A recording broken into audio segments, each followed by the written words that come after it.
বাবা তুমি কেমন আছো ছোট্ট মাটির ঘরে, তোমার কথা হৃদয় মাঝে পড়ছে বারে বারে। বাবা গো বাবা, বাবা গো বাবা, কত আদর কত স্নেহ তোমার কাছে পেলাম, সব কিছু হারিয়ে আজকে নিঃস্ব হয়ে গেলাম। ভালোবাসি তোমায় বাবা, বুকটা যে যায় ছিঁড়ে, তোমার কথা হৃদয় মাঝে পড়ছে বারে বারে। বাবা গো বাবা, বাবা গো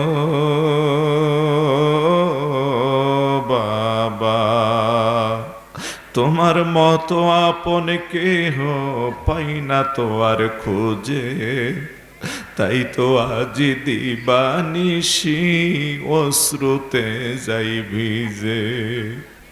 সুখে থেকো পরম সুখে জান্নাতের ভেতরে, তোমার কথা হৃদয় মাঝে পড়ছে বারে বারে।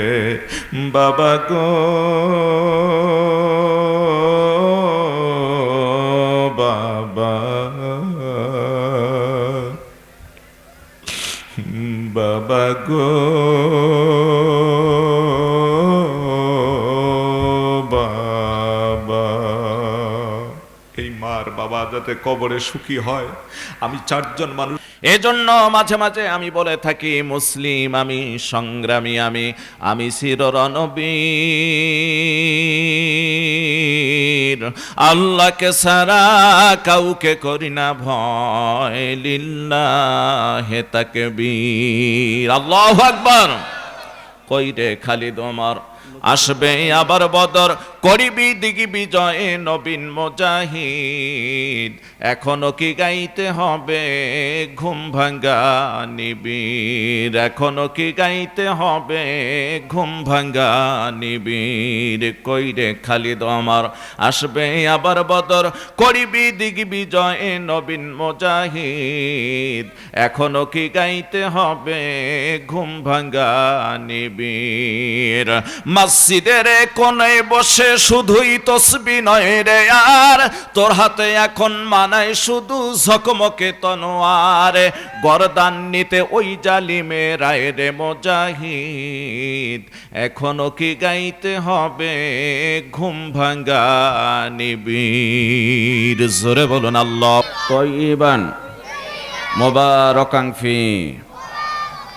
এমন একটি ধর্মীয় মাজলিসে বসতে পেরে খুশি না বেজার?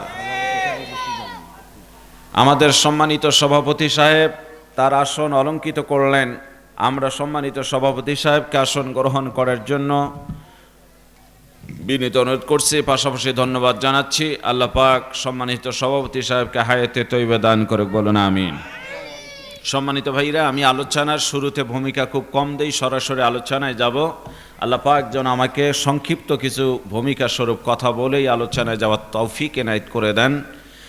একটা কথা আপনাদের মাঝে বলতে চাই, আপনাদের এই প্রতিষ্ঠান দীর্ঘদিনের এই প্রতিষ্ঠান, আপনারা কি হয়তো খেয়াল করেছেন আপনাদের এই প্রতিষ্ঠান থেকে কত ছাত্র বেরিয়ে গিয়েছেন। আজকে বহু জায়গায় মুফতি, মুহাদ্দিস, মাদ্রাসার মুহতামিম, নাইবে মুহতামিম, নাজেমা তালিমাত, বক্তা, অনেক কিছু হয়েছেন।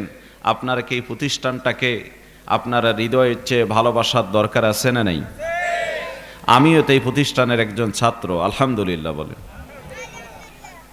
যে ব্যক্তি তার অতীত ভুলে যায় এটা অকৃতজ্ঞ, যে ব্যক্তি শুকরিয়া আদায় করে অতীতকে মনে রেখে সে কৃতজ্ঞতা, আল্লাহ নেয়ামত বাড়িয়ে দেন, সুবহানাল্লাহ বলে।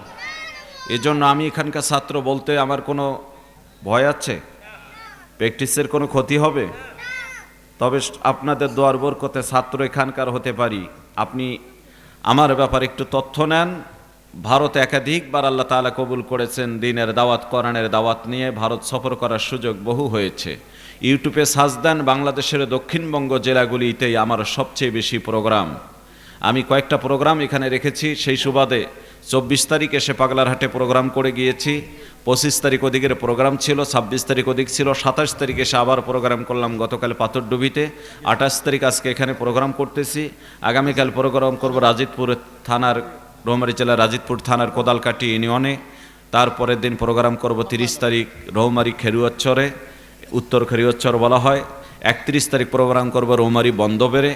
1 তারিখ প্রোগ্রাম করবো আসে আপনাদের নাগেশ্বরীর চর অঞ্চলে, অর্থাৎ কালাচ্চর নামে একটা জায়গা আছে, সম্ভবত আছে কোথাও নাগেশ্বরী, এই আপনাদের থানার কালাচ্চর নামে একটা জায়গা আছে, নারায়ণপুর ইউনিয়ন বলা হয়। ওখানে আল্লাহ তাআলার মেহেরবানি প্রোগ্রাম করবে। এভাবে ধারাবাহিকভাবে প্রোগ্রাম চলছে। তো গত রাত্রেও তো 3টার দিকে বাসায় গিয়ে পৌঁছেছি আমি, প্রোগ্রাম 2টার দিকে শেষ হয়েছিল। প্রধান মেহমান ছিলাম, দীর্ঘ সময় কথা বলেছি, কালেকশন করে দিয়েছি। আজকে সেই পরিমাণ সময় পাবো না, তারপরও আজকে আপনাদের যিনি প্রধান মেহমান, আমার বন্ধুবর, অনেক কাছের মানুষ, মুফতি আল আমিন সাইফি বরিশাল, হ্যাঁ, যে আমার অত্যন্ত হৃদয়ের কাছের মানুষ, তো তিনিও আসতেছেন আমার পরে। আপনারা অল্প সময় কিছু কথা শুনবেন ইনশাআল্লাহ, বলেন ইনশাআল্লাহ। আর যে আল্লাহ তাআলা আমাদেরকে এত সুন্দর একটা মাহফিলের ব্যবস্থা করেছেন, যে আল্লাহ রব্বুল আলামিন আমাদেরকে কোরআনের কথাগুলি উন্মুক্তভাবে জাতির সামনে বলার এবং শোনার ব্যবস্থা করে দিয়েছেন, সে আল্লাহর দরবারে আমরা শুকর আদায় করে বলি আলহামদুলিল্লাহ। খুশি না বেজার আপনারা হয়েছেন? মাহফিল নিতে গেলে কত অনুমতি নিতে হয়, নেতার শেষ নাই। একটা পাতি নেতার যা দাপট ছিল, মনে হয় যে প্রধানমন্ত্রীও ফেল। কথা বলেন না কেন? আজকে কোথায় গেল সেসব পাতি নেতা? কোথায় গেল তাদের দাপট? কোথায় গেল ক্ষমতা? কোথায় গেল কাদের কাকা? আসেনি? নাই। কথা হবে ইনশাআল্লাহ। ইনশাআল্লাহ বলুন।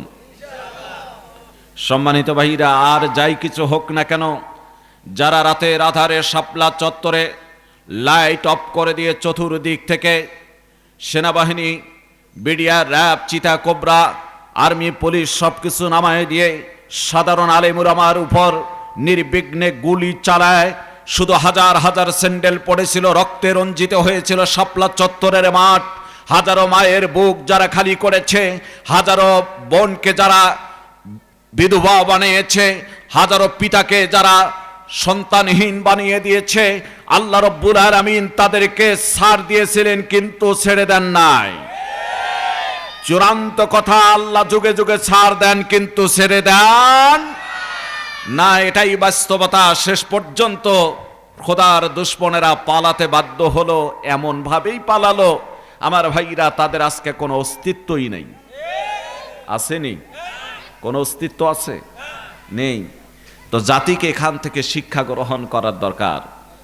আমি মাঝে মাঝে বলি, নির্যাতনের মাত্রা যখন বেড়ে যায়, নির্যাতনের স্টিম লোডার যখন মানুষের উপর চলতে থাকে, তখন আল্লাহর পক্ষ থেকে একটা সাহায্য এসে যায়। এই সাহায্যটার জন্য আমরা অপেক্ষা করেছিলাম। আল্লাহ কোরআনে কারীমের ভিতরে বলছেন, وما لكم لا تقاتلون في سبيل الله والمستضعفين من الرجال والنساء والولدان الذين يقولون ربنا أخرجنا من هذه القرية الظالم أهلها واجعل لنا من لدنك وليا واجعل لنا من لدنك نصيرا। সম্মানিত সুধী, সম্মানিত মুসলিম ভ্রাতৃবৃন্দ, গভীর মনোযোগ দিয়ে দেন। আল্লাহ রব্বুল আলামিন কোরআনে কারীমের ভিতরে জানিয়ে দিয়েছেন, তোমাদের কি হলো যে তোমরা আল্লাহর রাস্তায় জিহাদের ময়দানে বেরিয়ে পড়তেছো না? সেই সব পুরুষ এবং নারীদের খাতিরে এবং শিশুদের খাতিরে যারা নির্যাতিত, নিষ্পেষিত, পদদলিত হওয়ার পর বলেছে, আমার প্রভু তুমি আমাদেরকে এই জনপদ থেকে বের করে নাও। যে জনপদের অধিবাসীরা জালিম, অত্যাচার, জুলুমবাজ, যখন এরকম ভাবে তারা ফরিয়াদ করতেছিলেন, এ মুসলমান ভাইরা আমার, বড় কোনো শক্তি আল্লাহ ব্যবহার করার নাই, শুধুমাত্র ছাত্রদেরকে দিয়ে, ছাত্র জনতাদেরকে দিয়ে আবাবিল হিসাবে ঝাঁকে পাঠিয়ে দিয়ে, আবু সাইদের মতো একটা ছাত্র জীবন দিয়ে খোদার দুশমনদেরকে এই দুনিয়ার থেকে, এই পৃথিবী বাংলাদেশের মানচিত্র থেকে ভাগায় দিয়েছেন। যারা আলেম উলামাদের হাতে হাত করা লাগে, পায়ে ডান্ডা বেরি পড়ে, ফাঁসির কাস্টে ঝুলায় মামলা হামলা, নির্যাতন, নিপীড়ন করেছিল। যারা করেছিল আয়না ঘরের মতো মাটির নিচে জায়গা তৈরি করে নির্মম অত্যাচার নির্যাতন, যারা করেছিল ডিবি কার্যালয়ে নির্মম একটি নির্যাতনের একটি স্টিম লোডারের ব্যবস্থা করেছিল, যারা যেখানে সুযোগ পেয়েছিল মুসলমানদের উপর, আলেম ওলামাদের উপর করেছিল নির্যাতন, আজকে তাদের এমন পরিণতি হয়ে গেল।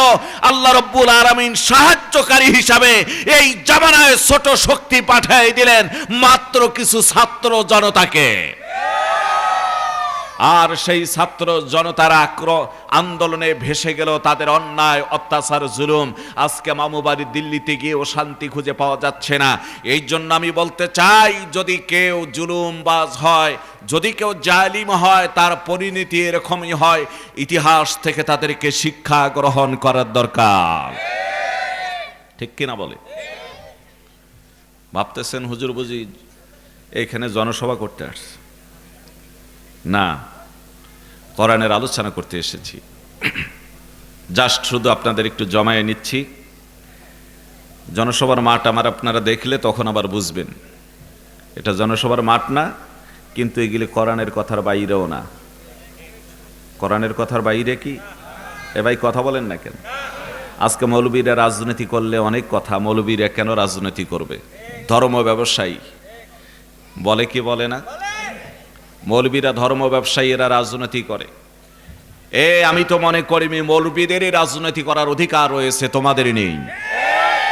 কেন নেই? তোমাদের ঘুম থেকে উঠে শুরু হয় মিথ্যার ঘুমানো পর্যন্ত মিথ্যা।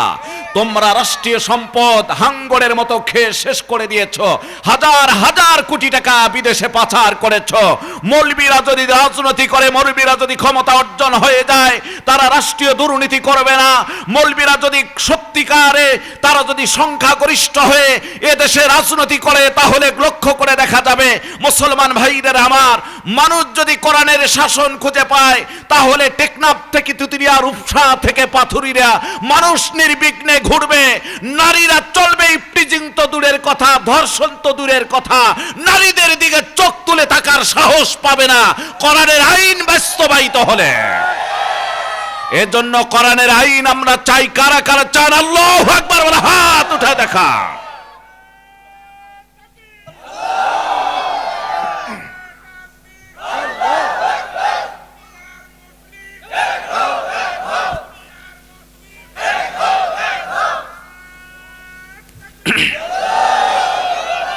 সম্মানিত ভাইরা, আমরা বহু দেখেছি এদেশে সবুজ বাংলা, সোনার বাংলা, শুনেছেন কি না? সবুজ বাংলা, সোনার বাংলা, ডিজিটাল বাংলা, স্মার্ট বাংলা বলতে গিয়ে স্টেজ ভেঙেই পড়ে গেল। কথা বলেন না কেন? বোঝা গেল এরা সোনার বাংলা, সবুজ বাংলা করতে পারে না। ডিজিটাল বাংলার কথা বলে, স্মার্ট বাংলার কথা বললে স্টেজ ভেঙে যায়। এদের মানসিকতা স্মার্ট বাংলা তৈরি করার নয়, এদের মানসিকতা হলো এদেশের জাতিকে শোষণ করার, এদেশের অর্থকে লুণ্ঠন করার। এজন্য আমরা বহু বাংলা দেখেছি। আর সবুজ বাংলা, সোনার বাংলা, ডিজিটাল বাংলা, স্মার্ট বাংলা নয়, আগামীতে কোরআনের বাংলা করতে হবে। কারা কারা প্রস্তুত আছেন? আল্লাহু আকবার বলে হাত উঠে দেখা। আমরা কোরআনের বাংলা করতে চাই সামনে ইনশাআল্লাহ। এর জন্য সামনে দরকার হলো আমাদের ঐক্যের। কিসের দরকার? আর কোনো ভেদাভেদ নেই। টুপি আর দাড়ি দেখে আমরা কাউকে মন্তব্য করার চেষ্টা করব না, মাসলা দিয়ে গুতাগুতি করব না, একে অপরকে আমরা খারাপ চোখে দেখব না, খারাপ ফেসবুকে খারাপ কোনো পোস্ট করব না। আজকে তো বড় দুঃখের বিষয়, টুপি নিয়েও মানুষকে বাছাই করা হয়। চোক্কা টুপিওয়ালাদেরকে লম্বা টুপি দেখতে পারে না, লম্বা টুপিওয়ালাকে চোক্কা টুপি দেখতে পারে না, অনেক কথা এগুলি আছে। আমি ওদিকে যাব না। আবার এক শ্রেণীর ভাই আছে যে কারো গীবত না কইলেই, কোন ইসলামী দলের গীবত না করলেই তার পেটের ভাত হজম হয় না। গ্যাসের ট্যাবলেট হয়ে গেছে গীবত খাওয়াটা। বন্ধ করে দিন। ঐক্যের আজকে বিশেষ সাম্য হয়ে দাঁড়িয়েছে। এর জন্য আমার বক্তব্য হলো, মাসলাক যার যার, ঐক্য সবার করতে হবে। এখন আপনার আকীদা আপনার, আমার আকীদা আমার, করে ঐক্য গড়ে তুলে সামনে সংখ্যাগরিষ্ঠভাবে ইসলামকে ক্ষমতা নেওয়ার চেষ্টা করতে হবে ইনশাআল্লাহ। ভোটের সময় আবার ভুলে যায়েন না এক প্যাকেট বিড়ি পাইয়া। কিছু মানুষ আসি এরকম, কুকুরের চেয়ে নিকৃষ্ট আমরা কিছু মানুষ আছি। বলতে পারেন হুজুর এত কঠিন কথা বললেন, এজন্যই কঠিন কথা বললাম। কুকুর যদি কোনো মনিবের বাড়িতে থাকে, মনিব যা খাওয়ায় তাই খেয়ে থাকে, অন্যের বাড়ির চিন্তা চেতনা করে না। কথা বলেন না কেন? অন্যের বাড়ির চিন্তা চেতনা তেমন করে না। কিন্তু আমরা এমন একটা খারাপ জাতিতে পরিণত হয়েছি, নির্বাচন আসলে এর বাড়িতে একবার, ওর বাড়িতে একবার, ওর হোটেলে একবার, ওর ক্লাবে একবার, ওর দোকানে একবার। তার মানে কি একটা ভোট তুমি কত জায়গায় দাও? হ্যাঁ, একটা ভোট তুমি কত জায়গায় দাও? কুকুরের চেয়ে চরিত্র তো তোমার খারাপ হয়েছে। মুসলমান ভাইরা আমার, আমরা একটু সবাই সামনের দিকে এগিয়ে আসি, সংক্ষেপ আলোচনা হবে। বাকি ভাইদের একটু বসার সুযোগ করে দেই, আপনারা বিছানারও ব্যবস্থা করে দিন, যাতে ভাইরা, হালকা শীত তো, বাইরে হলেও বসতে পারে। প্যান্ডেল তো কানায় কানায় ভরে গিয়েছে, আলহামদুলিল্লাহ বলেন। এই সাইটে কিছু জায়গা করে দিন, এই সাইটে, আর এই সাইডটা একটু ফাঁকা রাখেন, আর একটু চেপে বসুন, কষ্ট হচ্ছে আপনাদের। একটু আগান, বসে থেকে 4-6 আঙ্গুল একটু চাপ দেন, আলহামদুলিল্লাহ বলেন। বসে থেকে 4-6 আঙ্গুল সামনের দিকে চাপ দিন, একটু আমল করুন, একটু আমল করুন, সকলে একটু আমল করুন।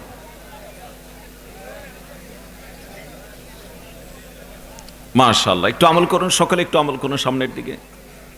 আলহামদুলিল্লাহ, সবাই একটু বসে বসে একটু এগিয়ে আসুন, জিকির করে একটু এগিয়ে আসুন। লা ইলাহা, যার দিলে আছে আল্লাহর ভয়, আল্লাহ আল্লাহ বলে সব সময়। আহার নিদ্রা ভালো লাগে না, আহার নিদ্রা ভালো লাগে না, ভালো লাগে তার ইল্লাল্লাহ। লা ইলাহা ইল্লাল্লাহ, জোড়ে লা ইলাহা। একটু আগান, জিকিরের তালে তালে একটু আগান। লা ইলাহা ইল্লাল্লাহ, লা ইলাহা ইল্লাল্লাহ, লা ইলাহা,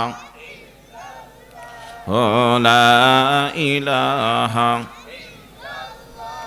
লা ইলাহা ইল্লাল্লাহ মুহাম্মাদুর রাসূলুল্লাহ সাল্লাল্লাহু আলাইহি ওয়াসাল্লাম। আমার ভাইরা, কোরআনে কারীমের আলোচনা শোনার জন্য এসেছেন।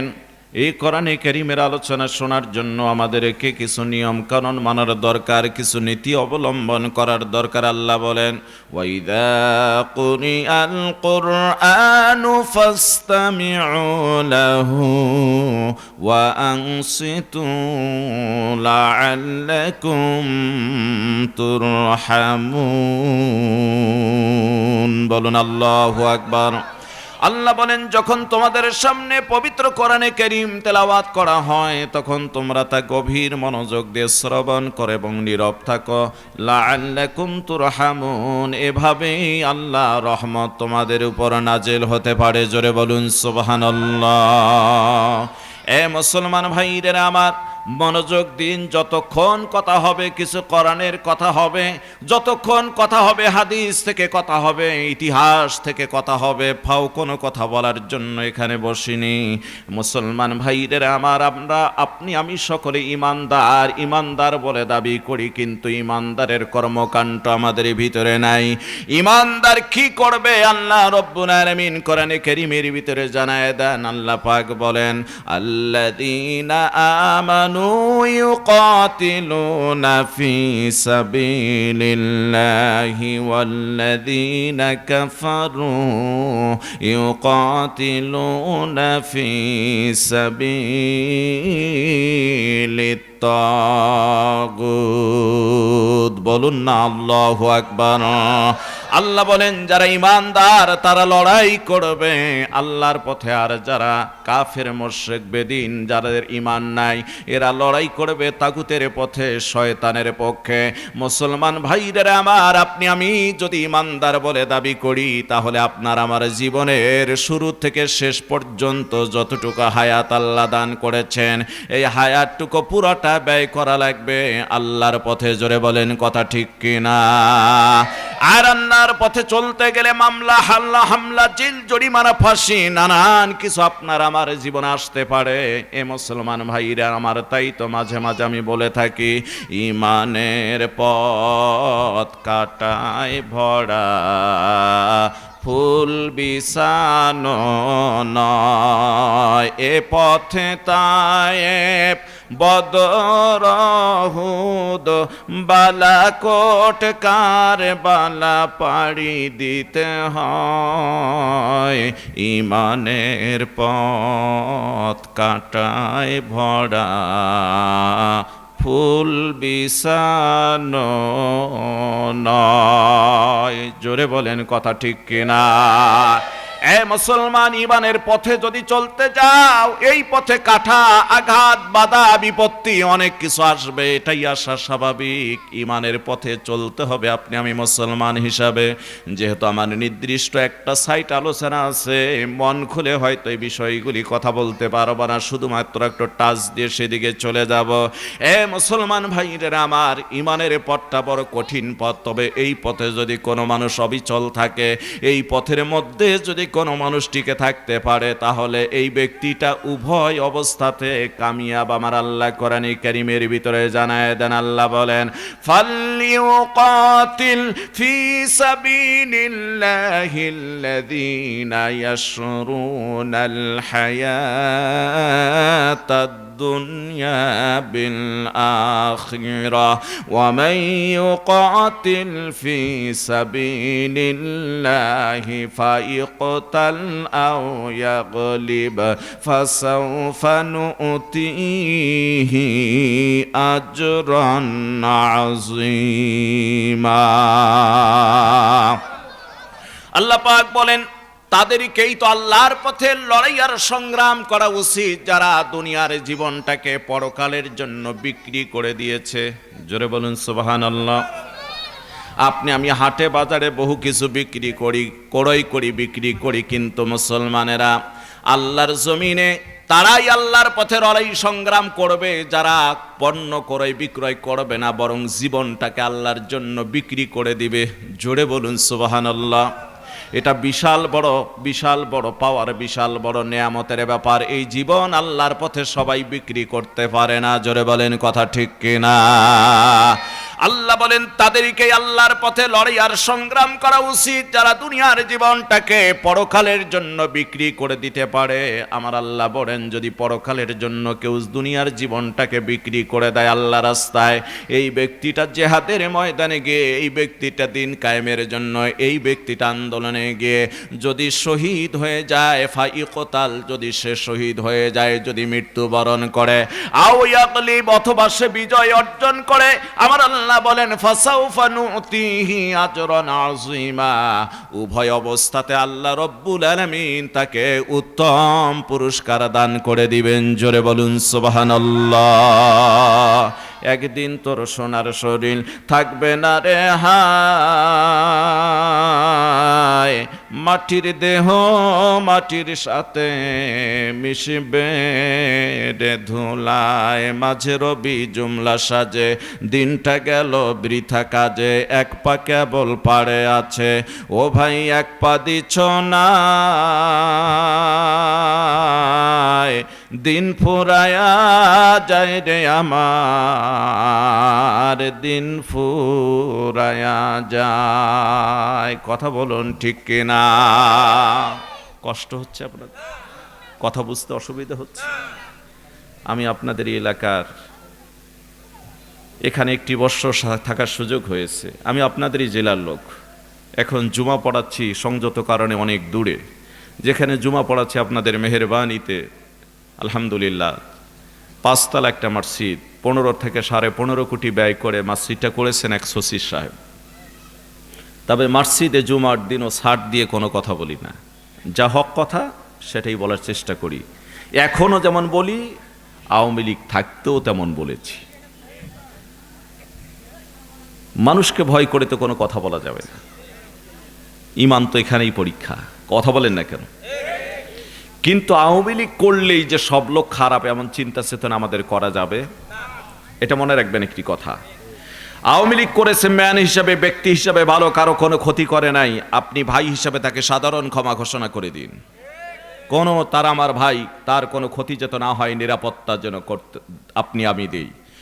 কিন্তু যারা পাতি নেতা হওয়ার পরও, ক্ষমতাশীল হওয়ার পরও যাদের দ্বারায় মানুষ নির্যাতিত নিষ্পেষিত পদদলিত হয়েছে, বিচার বিভাগে প্রহসন, এরপর অন্যায় ক্ষমতা অনেক কিছু দাপট নিয়ে যারা চলেছে, যারা রাষ্ট্রীয় সম্পদ লুণ্ঠন করেছে, যাদের কারণে উলামা ইকরাম নির্যাতিত নিষ্পেষিত পদদলিত হয়েছে, যাদের কারণে কোরআনের কথাগুলি, হক কথাগুলি সুন্দর করে বলা যায় নাই, কোরআনের মাহফিল 140 ভোট জারি করে কোরআনের মাহফিলগুলি বন্ধ করা হয়েছে, এদের কোনো ছাড় দেওয়া হবে না।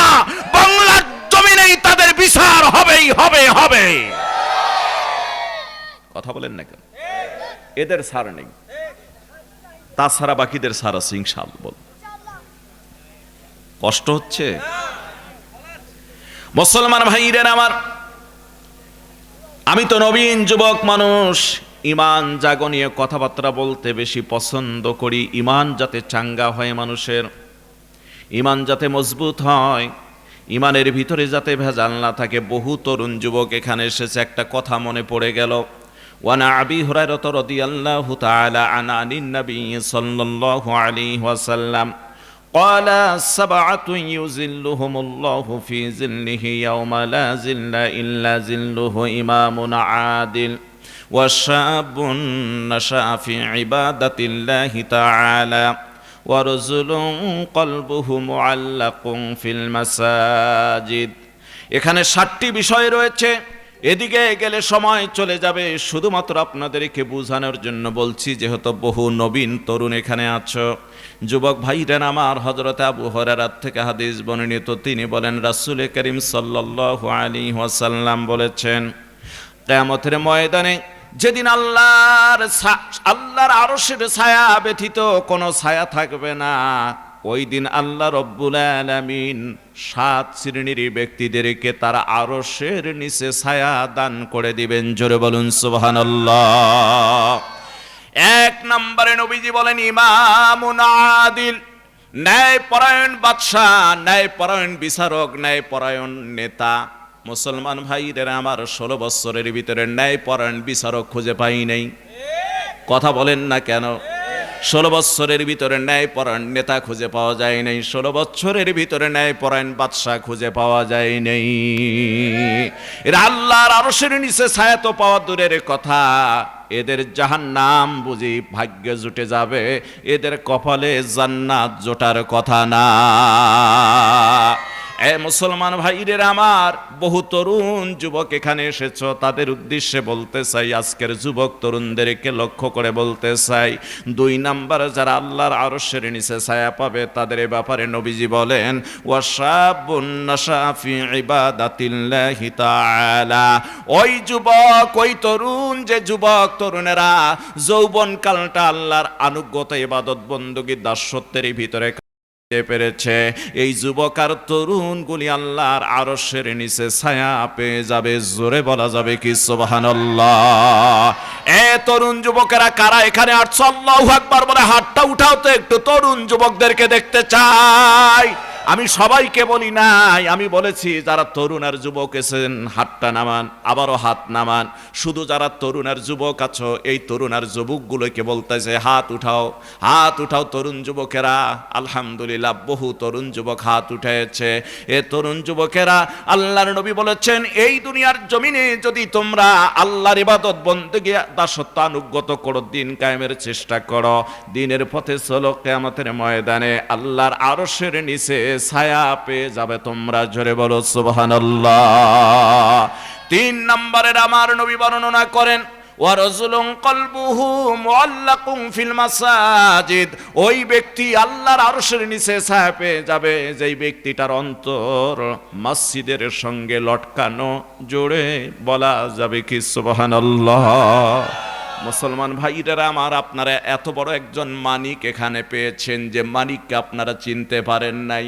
আমরা যখন দেশে বিদেশে ঘুরি, দক্ষিণবঙ্গেও যখন যাই, আমরা যখন কথা বলার জন্য, প্রোগ্রাম করার জন্য বরিশাল যাই, পিরোজপুর যাই, ভোলা যাই, খুলনা যাই, আমরা যখন নোয়াখালী যাই, আমরা যখন কুমিল্লা যাই, আমরা যখন সিলেট যাই, প্রবীণ বড় বড় আলেমদের সঙ্গে যখন দেখা হয়, তখন আপনাদের এই এলাকার কৃতির সন্তান আমার ভাইরা আসাতাজায়ে কেরাম, আমার মাথার তাজ শ্রদ্ধেয় ওস্তাদ, আজকে আপনাদের এখানে আরজ গুজারে মাদ্রাসার এই প্রতিষ্ঠাতা মুসলমান ভাইরা আমার মুফতি শামসুদ্দিন সাহেবের নাম আমাদের কাছে জিজ্ঞাসা করে। জোরে বলুন মারহাবা। তিনি শায়েখে আউয়াল, শায়েখে সানি বুখারী, এবং তিনি সানি বুখারী মুসলিম বহু জায়গায় তিনি পড়াইছেন। এত সুন্দর একজন ব্যক্তি আপনারা পেয়েছেন, এমন একজন যে যোগ্য ব্যক্তি পেয়েছেন। যোগ্য ব্যক্তি একটা প্রতিষ্ঠান করতেছেন, এই প্রতিষ্ঠানটাকে যদি একটু হৃদয় মন দিয়ে এলাকার লোকেরা আর একটু ভালোবাসেন, এই প্রতিষ্ঠানটা এক সময় আল্লাহ রব্বুল আলামিন যেন 5 তলা বিল্ডিং এ পরিণত করে দাওরায়ে হাদিসে কবুল করে নেয়। জোরে বলেন আমিন, বলুন আমিন। মুসলমান ভাইদের আমার, কথা যেন ভিন্ন দিকে চলে যায়, ভিন্ন দিকে যাওয়ার সুযোগ নাই, গভীর মনোযোগ দেন। আমি একটু আগেও বলেছি, আমি নবীন যুবক মানুষ, ইমান জাগা নিয়ে কথাবার্তাগুলিকে বেশি পছন্দ করি। আমার ভাইরা, কাদিসিয়ার যুদ্ধের প্রান্তের ঘটনা আপনারা শুনেছেন। কাদিসিয়ার একটা যুদ্ধ সংগঠিত হয়েছিল। এই যুদ্ধে মুসলমানের সংখ্যা ছিল কম, কাফের মুশরিক বেদিন ছিল 80,000। জোরে বলেন কত হাজার? কাফের সৈন্য ছিল 80,000, মুসলমান ছিল অল্প। মুসলমানের সেনাপতির নাম ছিল বিশ্বজয়ী যোদ্ধা হযরতে খালিদ ইবনে ওলীদ। জোরে বলেন মারহাবা। হযরতে খালিদ ইবনে ওলীদ ছিলেন বিশ্বজয়ী যোদ্ধা। এই যুদ্ধের সেনাপতি, মুসলমান সংখ্যালঘু অল্প কিছু। যুদ্ধের ময়দানে কাদিসিয়ার প্রান্তে যুদ্ধ শুরু হয়ে গেল। মাঝখানে এসে আমার ভাইরা, শুরুর দিকেই যুদ্ধ শুরু হওয়ার কিছু সময় পর মুসলমানরা পরাজয় বরণ করে ফেলল। মুসলমানেরা পরাজয় বরণ করে ফেলল, তার মানে বহু মুসলমান সৈন্য কাফেরদের হাতে বন্দী হয়ে গেল। এবার যুদ্ধ শেষ হয়ে যাওয়ার পর খালিদ ইবনে ওলীদ 12 জন সাহাবীদেরকে ডাক দিয়ে একটা কথা বললেন, শোনো আমার সাথী ভাইরা, এই যুদ্ধের ময়দান থেকে আমাদের ভাইদেরকে ছাড়া আমরা বাড়িতে ফিরতে চাই না। আমি খালিদ ইবনে ওলীদের মন চাই, যদি আমার ভাইদেরকে নিয়ে আমি ফিরতে না পারি, তাহলে তাদের সঙ্গে হয় বন্দী হব, নতুবা শাহাদাতের অমীয় সুধা পান করব। জোরে বলুন সুবহানাল্লাহ। হযরতে খালিদ ইবনে ওলীদ রাদিয়াল্লাহু তাআলা 12 জন সাহাবী নিয়ে আমার ভাইরা এবার তরবারি নিয়ে চলে গেলেন সেই কাফেরদের যে তাবু টানানো হয়েছে, সৈন্য যেখানে আছে, মুসলিমরা যেখানে বন্দী হয়ে আছে। গেটের মধ্যে যাওয়ার পর দেখেন 2 জন সৈন্য পাহারা দিচ্ছে।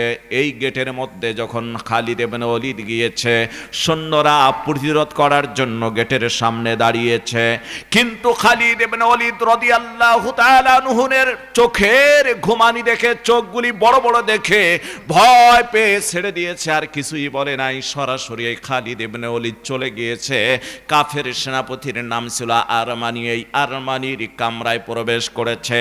আরমানি খালিদ ইবনে ওলীদকে দেখার পর চমকে উঠে রাগান্বিত হয়ে সৈন্যদের ডাক দিয়ে বলছে, এরা যে আমার দরবারে ঢুকলো, তোমরা কি বাধা দাও নাই? তোমরা এদেরকে কি নিষেধ করো নাই?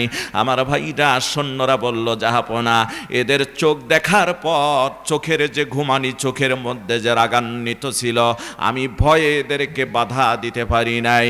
খালিদ ইবনে ওলীদকে বললেন, খালিদ, আমার দরবারে প্রবেশ করতে হলে কিছু নিয়ম কানুন মানতে হয়। এই দরবারে মাথা নিচু করতে হয়, হাত জোর করতে হয়। তুমি একটাও কিছু করো নাই, বরং সিজদা অবনতভাবে আসতে হয়। খালিদ ইবনে ওলীদ রে, তুমি তো এই নিয়ম কানুনগুলো তোয়াক্কা করো নাই, তোমার খবর আছে। তো খালিদ ইবনে ওলীদ, কেন তুমি এগুলো করলে না? খালিদ ইবনে ওলীদ বললেন, মুসলমান আল্লাহ ছাড়া কারো কাছে মাথা নত করে না। আল্লাহু আকবার বলেন। এজন্য মাঝে মাঝে আমি বলে থাকি, মুসলিম আমি, সংগ্রামী আমি চির রণবীর, আল্লাহকে ছাড়া কাউকে করি না ভয়, লিল্লাহে তাকবীর। আল্লাহু আকবার। কই রে খালিদ ওমর, আসবে আবার বদর, করিবি দিগি বিজয়ে নবীন মুজাহিদ, এখনো কি গাইতে হবে ঘুম ভাঙ্গা নিবিড়, এখনো কি গাইতে হবে ঘুম ভাঙ্গা নিবিড়। কই রে খালিদ ওমর, আসবে আবার বদর, করিবি দিগি বিজয়ে নবীন মুজাহিদ, এখনো কি গাইতে হবে ঘুম ভাঙ্গা নিবিড়। মসজিদের কোণে বসে শুধুই তসবিহ নয় রে আর, তোর হাতে এখন মানায় শুধু ঝকমকে তনোয়ার, গরদান নিতে ওই জালিমে রায় রে মুজাহিদ, এখনো কি গাইতে হবে ঘুম ভাঙ্গা নিবিড়। জোরে বলুন আল্লাহু আকবার। মুসলমান ভাইরা আমার, খালিদ ইবনে ওলীদ বললেন, কোন নিয়ম নীতির তোয়াক্কা করি না, মুসলমান আল্লাহ ছাড়া কারো কাছে মাথা নত করতে পারে না। এ মুসলমান ভাইরা আমার, এই আরমানি নামে কাফেরের সেনাপতি বলল, খালিদ তুমি কি জানো, খালিদ ইবনে ওলীদ তুমি কি জানো তোমার পরিণতি কি হতে পারে? কয় সবই জানি, তুমি যা ইচ্ছা করতে পারো, তোমার 80,000 সৈন্য আছে। এবার খালিদ ইবনে ওলীদ বললেন, একে গ্রেফতার করো, এই 12 জনারে গ্রেফতার করো, আর আমি নির্দেশ দিয়ে দিচ্ছি আমার চোখের সামনে এইগুলিকে তোমরা এক এক করে সবগুলিকে হত্যা করে ফেলো। এমন কথা শোনার পর খালিদ ইবনে ওলীদ উপস্থিত তার সাহাবী ভাইদেরকে সঙ্গে নিয়ে একটা সুন্দর বক্তব্য দিলেন। তিনি বললেন, ইয়া আসহাবা মুহাম্মাদিন সাল্লাল্লাহু আলাইহি ওয়াসাল্লাম, মা কুতিলনা আলাল জিহাদি মা মুহাম্মাদিন সাল্লাল্লাহু আলাইহি ওয়াসাল্লাম দাবিরুনা আলাল কুফারি ওয়ালা আলকা মাআকুম ফিদ দুনিয়া বাদাল ইয়াউমি ওয়ালাকিন আলাল কাউসার। জোরে বলুন আল্লাহু আকবার। আর একটু মেহনত, আর একটু কষ্ট করুন, একটু সামনে আর একটু ভাই, এই ছাদটা চাপা যাবে, এখানে একটু, এই ছাদটা চাপানো যাবে। বিশেষ করে গত রাত আমার টোটালি ঘুম হয়নি, 3টার সময় বাসায় গেছি, ফজর পড়েছি, তারপর আর কোনো ঘুমানোর সুযোগ পাইনি, প্রচণ্ড মাথা ব্যথা করতেছে। আমি আপনাদেরকে বেশি কষ্ট দেব না, একটু চেপে আসুন। আপনাদের মাঝে আলোচক আছেন, উনি আলোচনা করবেন, সুযোগ যদি আরো কোনোদিন হয় তখন মন ভরে আলোচনা শোনাই দেবো ইনশাআল্লাহ। সম্ভবত আপনাদের এলাকারই সন্তান, বাসা হয়তো কোথায় হবে। গতকাল আমার মাহফিলে ফার্স্ট রোলার ছিলেন আশরাফুল ভাই, এই মাদ্রাসারই ছাত্র, উনি কালকে দেখেছেন আলহামদুলিল্লাহ 3.25 ঘন্টা বক্তব্য দিয়েছিলাম কালকে। তাই এত বক্তব্য দেয় আসলে ঠিক না। প্রফেসররা যখন বক্তব্য দেয় দেখবেন 40 থেকে 45 মিনিট, হাইয়েস্ট 1 ঘন্টা। তার মানে মানুষের ধারণ ক্ষমতাও একটা থাকে, এজন্য বেশি সময় আলোচনা না করাই ভালো। একটু সামনে আসুন, এই ভাইটা এই দিকে একটু সামনে আসুন, আর যে সব ভাইরা দাঁড়িয়ে আছেন এদিক দিয়ে এসে তো এখানে ঢুকতে পারেন ভাই। এই যে এই ভাইগুলি পেছন থেকে দিক থেকে এইদিকে আসবেন।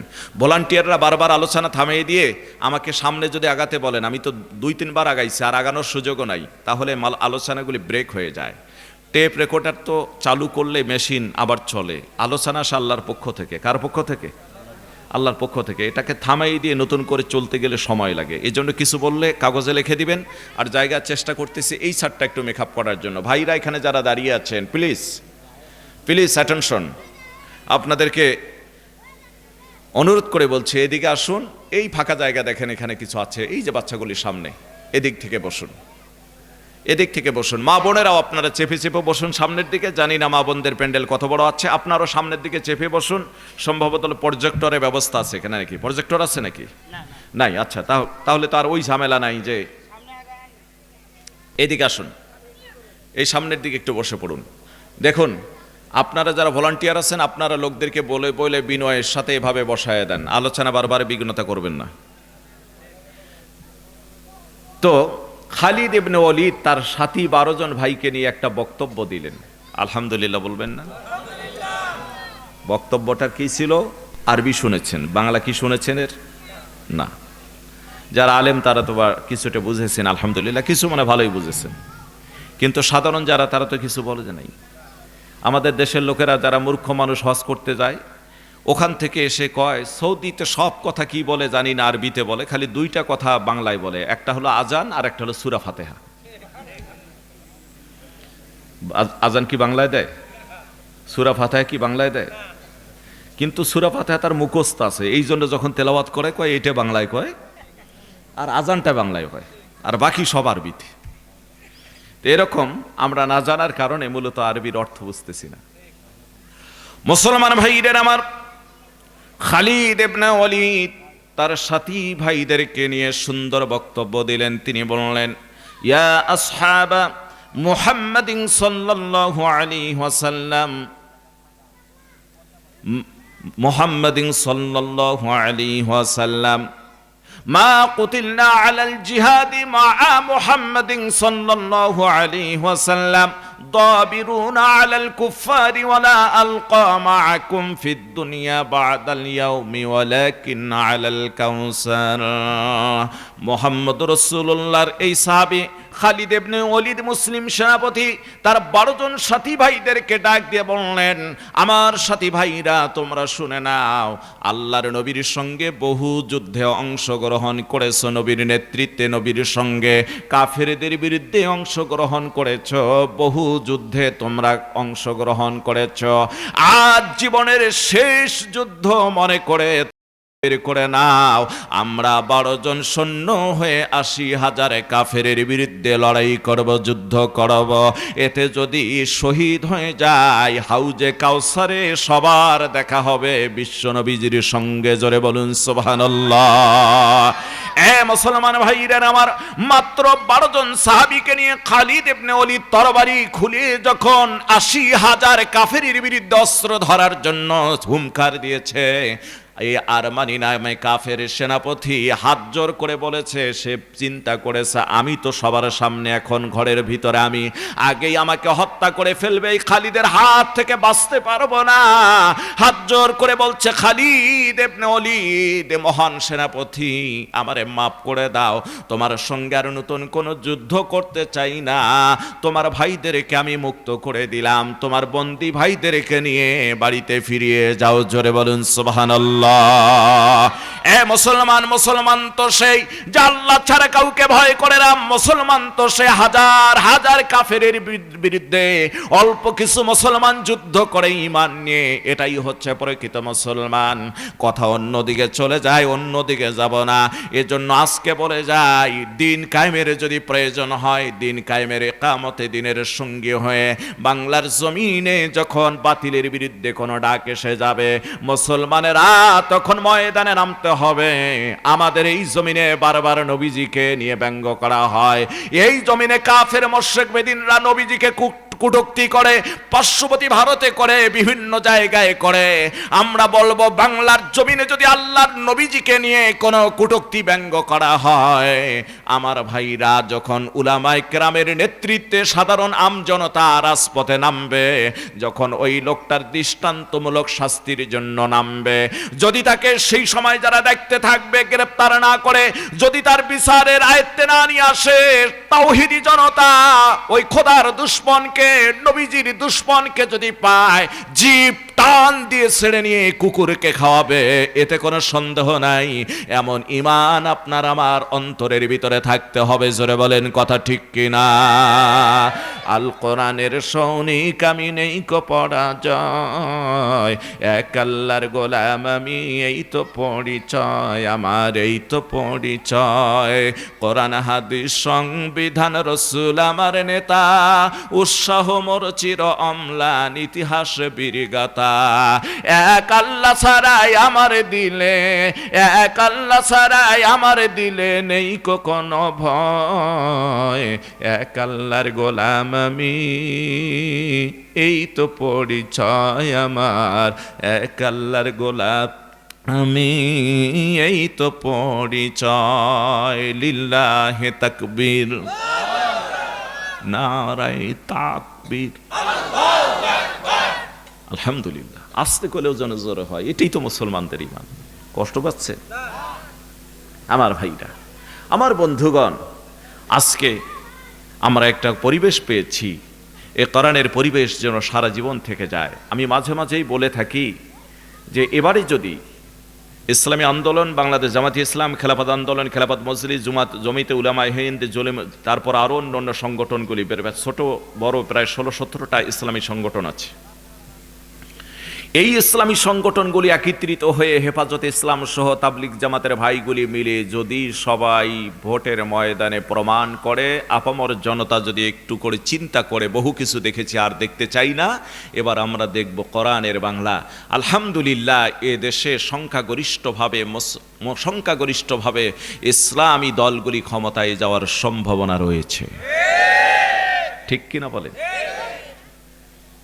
এজন্য আমি মাঝে মাঝে বলে থাকি, নিজের রচিত একটা সঙ্গীত তৈরি করেছি। ঐক্য হও, ঐক্য হও, ঐক্য হও ভাই, ইসলামী ঐক্যের বিকল্প নাই। জোট বাঁধো, জোট বাঁধো, জোট বাঁধো ভাই, ইসলামী জোটের বিকল্প নাই। আসবে বিজয় ঐক্যের মাঝে, কোরআনে জানতে পাই। ঐক্য হও, ঐক্য হও, ঐক্য হও ভাই, ইসলামী ঐক্যের বিকল্প নাই। বলতে পারেন হুজুর কোরআনে কোথায় বলছেন? আল্লাহ বলছেন ওয়াতাসিমু বিহাবলিল্লাহি জামিয়া, সুবহানাল্লাহ বলেন, ওয়ালা তাফাররাকু। তোমরা আল্লাহ রজ্জুকে, আল্লাহ রজ্জু বলতে আল্লাহ কি রজ্জু মানে রশি, আল্লাহ কি রশি ছাড়ছে নাকি উপর থেকে?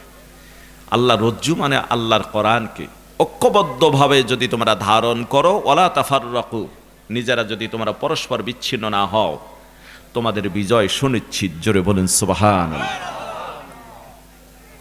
মুসলমান ভাইদের আমার, মাঝে মাঝে আমি এক্সাম্পল দেই। কোন মানুষ যদি কুয়ার মধ্যে পড়ে যায়, এখন তো কুয়া নাই, অন্য দেশের ভিতরে আছে, আগের জামানা কুয়া ছিল কি না? এখনো কোন জায়গায় আছে, কোন জায়গায় পাটের কুয়া আছে। তবে এই গভীর কুয়া যেখানে আছে, সেখানে যদি কোনো মানুষ পড়ে যায়, বলুন তো এই কুয়ার থেকে উঠাতে গেলে সহজ উপায়, একদম শর্ট উপায় যেটা, সেই উপায়টা হলো একটা রশি শক্তিশালী কুয়ার মধ্যে ছেড়ে দিতে হয়। জোরে বলেন কথা ঠিক কিনা? হতে পারে যাতে পা দিয়ে ধরতে পারে, বসতে পারে, এই জন্য ওই কুয়ার এই রশির সঙ্গে একটা বাঁশ, ছোট আকারে একটা বাঁশ কিংবা কোনো কিছু বেঁধে ছেড়ে দিতে পারেন, যেখানে পা দিয়ে ধরে রশিটা ধরবে, কুয়ার মধ্যে রশি ফেলবে, আর একজনে এই রশিটা ধরে টেনে টেনে তারে উঠাবে। এ মুসলমান ভাইদের আমার, উপরে যিনি উঠাবেন তাকেও শক্তিশালী হতে হবে, রশিটাও শক্তিশালী হতে হবে, নতুবা ছিঁড়ে পড়ার সম্ভাবনা রয়েছে। এই দুনিয়া নামক জায়গায় আপনি আমি আসার পর, ফিতনা ফাসাতে পড়ার পর কুয়ার মধ্যে পড়ে গিয়েছি, গোনার ভিতরে পড়ে গিয়েছি। এই গুনাহের থেকে বাঁচতে গিয়ে আল্লাহ রাব্বুল আলামিন আপনাকে আমাকে যে কোরআনে কারীম নামে রশিটা দুনিয়ার জমিনে ছেড়ে দিয়েছেন, এই কোরআন যদি আমরা সংঘবদ্ধ, ঐক্যবদ্ধভাবে সবাই ধারণ করতে পারি, আমার আল্লাহ রাব্বুল আলামিন এই কোরআনের মাধ্যমে আপনাকে আমাকে টান দিয়ে আল্লাহর জান্নাতে পৌঁছায় দিবেন। জোরে কোন সুবহানাল্লাহ, বলুন আল্লাহু আকবার, লিল্লাহে তাকবীর। প্রধান অতিথির আগমন, লিল্লাহে তাকবীর। জনাব সাইফুর রহমান রানা সাহেবের আগমন, সাবেক সংসদ সদস্যের আগমন। এই মানুষগুলি 16টি বছর ছিল নির্যাতিত, নিষ্পেষিত, পদদলিত। কথা বলেন না কেন? এই মানুষগুলি 16টি বছর, কোরআনের আলেমগুলি, কোরআনের পাখিগুলি যেমন নির্যাতিত ছিলেন, এই মানুষগুলি ছিলেন নির্যাতিত। সময় বেশি দূর যায় না, গড়ায় না, ইতিহাস কাউকে ছাড় দেন কিন্তু ছেড়ে দেন না। যারা আলেমদের বুকে কোমরে রশি লাগায়, হাতে পায়ে রশি লাগায়, ডান্ডা বেরি পড়ে বিরোধী দলের লোকদেরকে নানা দিক থেকে দমন নিপীড়ন করেছিল, আজকে তাদের কোমরে রশি লাগায় গরুর মতো টানানো হচ্ছে। আমার ভাইরা, আমার বন্ধুগণ, ইমানটুকু শেষ করে ফেলতেছে। দরবেশ বাবা আমাদের দেশে শুনছেন না? কি নাম? এ দরবেশের নাম আপনারা মুখস্থ রাখেন নাই? এই যে দেখেন, মাশাআল্লাহ, বাংলাদেশের 1 নম্বর দরবেশ। হাজার হাজার কোটি টাকা যে ব্যাংক থেকে লোন নিয়ে লাপাত্তা উধাও, এদের বাংলার জমিনে জনগণের সামনে প্রকাশ্যে বিচার করতে হবে, ঠিক কিনা বলেন? এদের সম্পদ আবার যে দেশেই যাক না কোনো ফিরাই নিয়ে আসতে হবে। এই দরবেশ বাবা বাসারির জন্য দাড়ি পর্যন্ত কাটলো। আহারে, পোশাকের বাহার, প্রত্যেক দিন কত সুন্দর পোশাক পরে পরে যায়। আবার কোরআনের ব্যাখ্যাও দেয়, কয় আমি কোরআনেও মাঝে মাঝে কোরআন ছাড়া কিছু মানি না, কিন্তু কোরআনটাও কিছু ভুল ত্রুটি পাইছি। নাউজুবিল্লাহ বলে। এই নাস্তিক, এগুলি কি মুসলমান নামের কলঙ্ক। এই দরবেশ বাবা দাড়ি কাটলো, কাঁচামালের ব্যবসায়িক সাজলো, বাঁচার জন্য নৌকায় পার হচ্ছে। ওকে অবশ্য তেমনটা ধরতে পারতো না।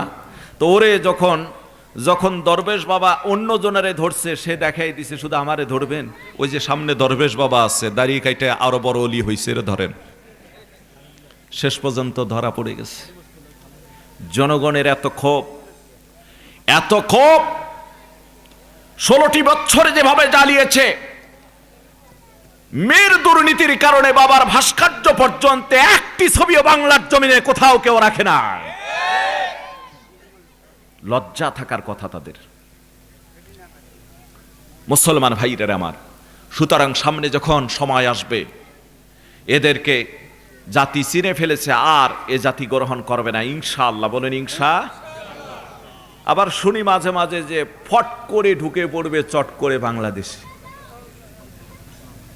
জনগণ প্রস্তুত আছে আপনাদের জন্য ফুলের মালার পরিবর্তে জুতার মালা নিয়ে। কথা বলেন না কেন? কিছু ভাই বলতেছে, হুজুর রাজনীতি করতে বসছে। এত কিছু তোমরা করেছো, আজকে তাদের সেই কথাগুলি বললে যদি রাজনীতি মনে হয় তো করে নাও, তাতে সমস্যা নেই। কোরআনের রাজনীতি নেই? গোটা পৃথিবীকে শাসন করেছেন দুজন বাদশাহ। মুসলমানদের ভিতরে হযরত সুলাইমান আলাইহিস সালাম, আর কোরআনের ভাষায় বলা হয়েছে বাদশাহ ইস্কান্দার, যাকে আপনারা বাংলায় বলবেন সেকান্দার। গোটা পৃথিবী শাসন করেছেন। যদি গোটা পৃথিবী শাসন করেছেন দুজন বাদশাহ, যদি রাজনৈতিক হারামই হতো, তাহলে গোটা পৃথিবীর বাদশাহ দুজন নবীকে আল্লাহ বানাতো না। কথা বলেন না কেন?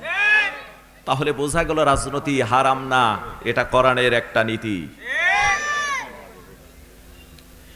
মুসলমান ভাইরা আমার, গভীর মনোযোগ দেন, কথা অন্যদিকে চলে যায়। আর কথা বাড়াচ্ছি না। আজকের এই কোরআনের প্রতিষ্ঠান, এই কোরআনের মাদ্রাসাগুলির দিকে খেয়াল রাখবো আমরা আর কথা বাড়াচ্ছি না। এ মুসলমান ভাইরা আমার, আজকে তিলে তিলে এই প্রতিষ্ঠানটাকে সুন্দর করে আগিয়েছে। এই যে জায়গাটা দেখেন, আমরা যখন পড়েছি তখন এই জায়গাটা ছিল না, বিশাল জায়গা হয়েছে। এই বিল্ডিংটা তখন হয় নাই, এই পাশের রুমগুলি হয়েছে। এখন এই মাদ্রাসাটার জন্য বিশেষ প্রয়োজন হয়ে দাঁড়িয়েছে। একদিকে পুরাতন এই নতুন ভবনগুলি দিয়ে চলবে, আর একদিকে পুরাতন ভবনের নতুন কোনো কাজ না করে ভেঙে দিয়ে পাঁচতলা ফাউন্ডেশন দিয়ে এই বিল্ডিংটাকে করার জন্য এখন প্রয়োজন হয়ে দাঁড়িয়েছে। জোরে বলেন কথা ঠিক কিনা? যোগ্য আলেম, যোগ্য আমরা একজন ব্যক্তি পেয়েছি।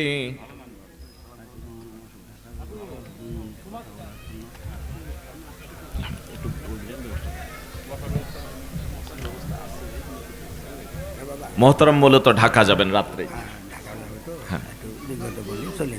মোহতরমের কাছে আমাদের একটা আবেদন, বহুবার তার নাম শুনেছি, পোস্টারে দেখেছি, টিভিতে দেখেছি, সংসদে বসে দেখেছি, কিন্তু আমি মূলত তাকে বাস্তবেভাবে সামনাসামনি দেখার সুযোগ হয়নি। এ কারণে হয়নি, তার আর একটা কারণ হলো আমি আমার জেলায় প্রোগ্রাম রাখি খুব কম। আমার জেলায় 2টা থানায় সবচেয়ে বেশি প্রোগ্রাম রাখি, একটা হচ্ছে রৌমারী আর একটা হচ্ছে রাজিতপুর। প্রত্যেক বছর যদি রৌমারী আর রাজিতপুরে প্রোগ্রাম না রাখি, তাও 24, 25টা 26 না। আসুন আমরা আলোচনার দিকে চলে যাই, সকলে একবার বলি আউযু বিল্লাহি মিনাশ শাইতানির রাজীম। বিসমিল্লাহির রাহমানির রাহিম। আমার যে নির্দিষ্ট সময় প্রায় শেষের দিকে চলে এসেছেন, বন্ধুবরে হয়তো উঠতে একটু দেরি হবে, আমার কিছু কাজ আছে। আপনারা কষ্ট পাচ্ছেন? যদি পরিবেশ হয় কখনো লম্বা সময়ের জন্য, সেদিন লম্বা বক্তৃতা করে শোনাই দেব ইনশাআল্লাহ। এবার আসুন, ফিরে আসুন। আমি এই যে কওমি মাদ্রাসা, এই কওমি মাদ্রাসার ইতিহাস সম্পর্কে অনেকেই জানি না। কওম শব্দের অর্থ হচ্ছে জাতি, যেটা জাতির মাধ্যমে পরিচালিত হয় সেটাই হচ্ছে জাতীয় মাদ্রাসা। বলেন আলহামদুলিল্লাহ। আল্লাহর কসম করে বলি, কওমি মাদ্রাসা জাতির জন্য বিশাল সৌভাগ্যের বিষয়। কথা বলেন না কেন? কওমি মাদ্রাসাগুলি জাতির জন্য অত্যন্ত জরুরি। এখানে সহি এলেম, এখানে অনেক গভীর এলেম, এখান থেকে প্রকৃত আলেম তৈরি হওয়ার একটা রাস্তা খুঁজে পাওয়া যায়। আবার এই মাদ্রাসা সম্পর্কে একটা এরকম ঘটনাও আছে। ভারতবর্ষের ভিতরে আবুল কাসেম নানুতুবি রহমতুল্লাহ আলাই, আল্লাহর এক বান্দা, আল্লাহর মনোনীত পছন্দনীয় বান্দা, রাত্রিবেলায় স্বপ্নে দেখেন যে রাসূল করিম সাল্লাল্লাহু আলাইহি সাল্লাম বলছেন, আবুল কাসেম তুমি এই জায়গায় একটা মাদ্রাসা তৈরি করো। নবীজির স্বপ্ন দেখার পর ঘুম ভেঙে গেলে আল্লাহর বান্দা ছটফট করলেন, উজু করে নামাজ কালাম পড়ে শুকরিয়া আদায় করলেন যে নবীজিকে স্বপ্ন দেখার সম্ভব হলো, এবং একটি মাদ্রাসা করারও নির্দেশ দিয়েছেন লাঠি দিয়ে ঘুরায়। সকাল হয়ে গেলে ফজরের নামাজ আদায় করে সবার আগে ওই জায়গায় গিয়ে দেখেন জমিনে নবীজি যেভাবে দেখায় দিয়েছেন ওই জায়গায় একটা রেখা পড়ে আছে। জোরে বলা যাবে কি সুবহানাল্লাহ? আল্লাহ কবুল করেছেন, বলেন আমিন। এ মুসলমান ভাইরা আমার, আবুল কাসেম নানুতুবি রহমতুল্লাহ আলাই, সেইখানে একটা ডালিম গাছ ছিল। সেই ডালিম গাছের নিচে কয়েকজন ছাত্র নিয়ে পড়াশোনা শুরু করে দিলেন। এই দেওবন্দ মাদ্রাসার ইতিহাস আপনাদের সংক্ষিপ্ত আকারে তুলে ধরতেছি। লম্বা ইতিহাস, এটা বলতে গেলে অনেক সময়ের দরকার। শুধুমাত্র সংক্ষিপ্ত ইতিহাস। আল্লাহর বান্দার মনের মধ্যে কত তামান্না যেন আল্লাহ প্রতিষ্ঠানকে কবুল করে নেন, বিশাল বড় মাদ্রাসায় যেন পরিণত হয়ে যায়, ইলমের যেন মার্কাজ সেখানে হয়ে যায়। এ মুসলমান ভাইদের আমার, কিন্তু তিনি সংসার চালাবেন কি করে? আল্লাহর ওলি দিনের বেলা সারাদিন মাদ্রাসা পড়ান, রাত্রিবেলা হয়ে গেলে রেল স্টেশনে গিয়ে গামছা দিয়ে নিজের মুখটার দাড়ি বেঁধে বেঁধে কুলিগিরির দায়িত্ব পালন করেন। জোরে বলুন আল্লাহু আকবার। যিনি দিনের বেলা মাদ্রাসার মুদাররিস প্রধান শিক্ষক, দিনের বেলা প্রিন্সিপাল, রাত্রিবেলায় কুলি। জোরে বলুন আল্লাহু আকবার। এমন প্রতিষ্ঠানকে তো আল্লাহ কবুল করবেন, এটাই তো স্বাভাবিক। একদিন রাত্রিবেলায় দূরে থেকে মাদ্রাসা দিনে দিনে সুনাম ছড়িয়ে পড়লো, মাদ্রাসার ঘরও আগাতে থাকলো, কিন্তু ব্যয়ভারটা কোথায় থেকে আসবে? আল্লাহর বান্দা ওই কুলিগিরির দায়িত্ব রাত্রিবেলায় পালন করে। একদিন এক ছাত্র রেল স্টেশনের থেকে, রেল থেকে নামার পর, ট্রেন থেকে নামার পর স্টেশনের ভিতরে বলতেছে, কুলি হ্যায় কুলি, কুলি কি জরুরত হ্যায় মাই দেওবন্দ মাদ্রাসা মে যাওগা। আমার ভাইরা, আল্লাহর বান্দা কাসেম নানুতুবি রহমতুল্লাহ আলাই, দাড়ি বান্দা, মুখ বাঁধা, কোন রকম চোখটা টাকানো, চোখটা খোলা। আল্লাহর ওলি গিয়ে বলছেন, আমি যাব তোমাকে নিয়ে দেওবন্দ মাদ্রাসায়। বিডিং পত্রগুলো ঘাড়ে নিয়ে গেট পর্যন্ত পৌঁছায় দিয়ে বললেন, বাজান যাও গো, আজকে তুমি যাও, রাত্রিবেলায় হয়তো বড় হুজুরের দেখা পাবা না, সকালবেলা অমুক রুমে অমুক জায়গায় গিয়ে বড় হুজুরের কাছে তুমি এডমিশন হয়ে পড়াশোনা শুরু করে দাও। ছাত্র মাদ্রাসায় গেল। সকালে যখন ফজরের পর বড় হুজুরের দেখা হলো, এডমিশন করার জন্য কথোপকথন চলছে, পরিচয় দেওয়া চলছে, টকিং চলছে। সেই সময় আল্লাহর বান্দা, এই ছাত্রটা ছিল জ্ঞানী, তাকায় তাকায় দেখতেছেন, ভাই রে, রাত্রিবেলায় কুলির আওয়াজের কণ্ঠটা যেমন ছিল, যেমন মধুর কণ্ঠ, যেমন স্বরটা ছিল গলার, আজকে বড় হুজুরের সঙ্গে কথা বলতেছি, একটুকু পার্থক্য নাই। আমার মন বলতেছে, বড় হুজুরেই বুঝি কুলিগিরির দায়িত্ব পালন করেছে। বলে জোরে বলুন আল্লাহু আকবার। আকবার। এ মুসলমান ভাইদের আমার, কিন্তু বলতে পারতেছে না, বারবার হুজুরের চোখের দিকে মুখের দিকে তাকায়।